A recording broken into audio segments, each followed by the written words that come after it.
హైదరాబాద్లో ఎవరైతే ఇన్వెస్ట్ చేయాలనుకుంటున్నారో it is the best times. మీరు సందిగ్ధతలో ఉండొద్దు. ఇదంతా కూడా బయట తీసుకెళ్తున్న దుష్ప్రచారాన్ని నమ్మొద్దు. పర్మిషన్స్ ఉన్న వాటిలన్నిటి కూడా హైడ్రా హానర్ చేస్తుంది.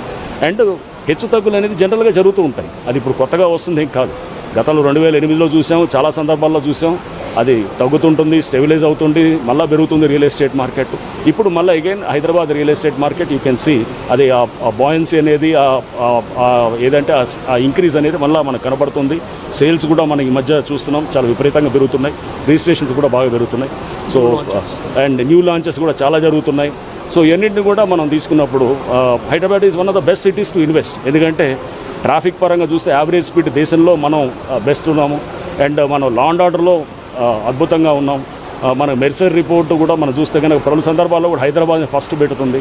అండ్ మనకి మంచి ఇక్కడ సాఫ్ట్వేరు, ఫార్మా, ఇతర రంగాలన్నింటిలో కూడా మనకు మంచి ఎంప్లాయ్మెంట్ ఆపర్చునిటీస్ ఉంటాయి.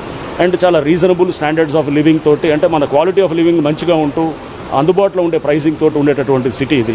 అండ్ నౌ దీనికి తోటి ఎన్వైరన్మెంటల్ ఇన్ఫ్రాస్ట్రక్చర్ని ఇంకా బాగా పునరుద్ధరించడానికి, ఇంకా పెంపొందించడానికి హైడ్రా పనిచేస్తుంది. త్వరలో మీరు చూస్తారు 1-2 yearsలో అద్భుతమైన environmental infrastructure will come in to place. కొత్త projects like regional ring roads, లేకపోతే మెట్రో పలు వైపులు కూడా అంతా దాన్ని ఎక్స్టెండ్ చేయటము. ఇంతేకాకుండా మన ఫోర్త్ సిటీ, ఇంకా చాలా కొత్త ప్రాజెక్ట్స్ కూడా రాష్ట్ర ప్రభుత్వం లాంచ్ చేస్తుంది. So this year is going to be good for real estate, I'm sure. And Hydraa will surely see that ఈ stabilization of the real estate దానికోసం.